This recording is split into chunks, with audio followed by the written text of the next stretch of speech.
Ravi commercial college में आपका स्वागत है। अगर यह वीडियो आपको पसंद आए तो लाइक करें और सब्सक्राइब करें तथा अपने दोस्तों में ज़्यादा से ज़्यादा शेयर करें। इतिहास में ऐसे अनेक मौके आए जब केंद्र में राजनीतिक उथल-पुथल के बावजूद सत्ता परिवर्तनों से निष्प्रभावित रहकर भी ग्रामीण स्तर पर यह स्वायत्तशासी इकाइयां पहुंचते आदि काल से निरंतर किसी न किसी रूप में कार्यरत रही हैं। इसी तरह मौर्य काल, गुप्त काल, सल्तनत काल, मध्य काल तथा ब्रिटिश काल तक गांव के शासन में केंद्र का हस्तक्षेप कम से कम था। लेकिन ये भी सत्य है कि अपनी स्वार्थ पूर्ति के लिए राजाओं, शासकों, प्रशासनिक तंत्र, राजनीतिक तंत्र द्वारा इनका शोषण भी लगातार होता रहा है। अपनी अपनी इच्छानुसार इनका दोहन भी किया गया। ब्रिटिश शासनकाल में 1882 में तत्कालीन वायसराय लॉर्ड रिपन ने स्थानीय स्वायत्त शासन की स्थापना का प्रयास किया था, लेकिन वह सफल नहीं हो सका। 1947 में स्वतंत्रता से पूर्व सैकड़ों वर्षों के विदेशी शासन में यह ताना बाना बिखर गया, लेकिन समय के साथ अंग्रेजी हुकूमत भी इस संस्थान के महत्व को समझ चुकी थी और निरर्थक भार अपने ऊपर वहन करने के पक्ष में नहीं थी।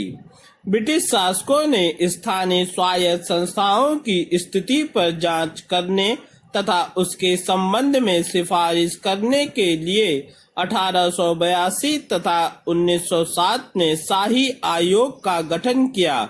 इस आयोग ने स्वायत्त संस्थाओं के विकास पर बल दिया, जिसके कारण 1920 में संयुक्त प्रांत असम, बंगाल, बिहार, मद्रास और पंजाब में पंचायतों की स्थापना के लिए कानून बनाए गए। लेकिन इस दौरान पंचायतों के अधिकारों में कमी आई और वे एक कमजोर संस्थान के रूप में उभरा, जिसका नतीजा ये हुआ कि गांव लगातार बदहाल होते गए और आजादी के दशकों बाद भी हम उस खाई को पाट नहीं पाए हैं। निसंदेह इसका दोष कहीं न कहीं उन योजनाओं और प्रशासनिक तंत्र को जाता है जो कागजी योजनाओं को धरातल की वास्तविकता पर उतारने में असफल रहे।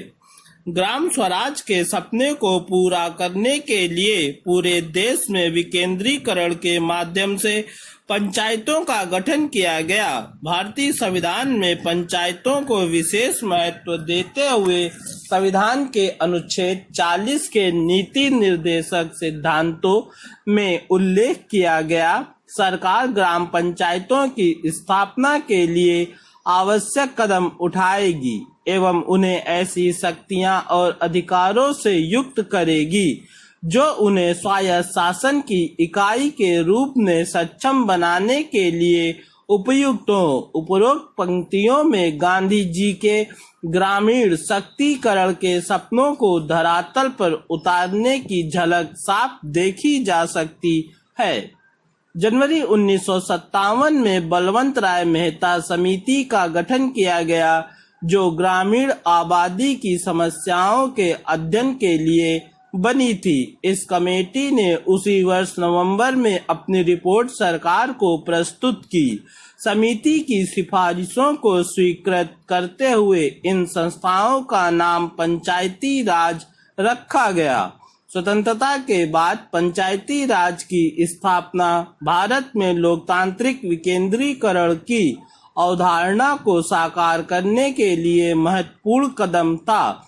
राजस्थान के नागौर जिले में पहली बार गांधी जी के सपनों के भारत की शुरुआत हुई, जब 1959 में यहाँ पर पंचायती राज व्यवस्था बलवंत राय समिति की सिफारिशों के अनुरूप लागू की गई।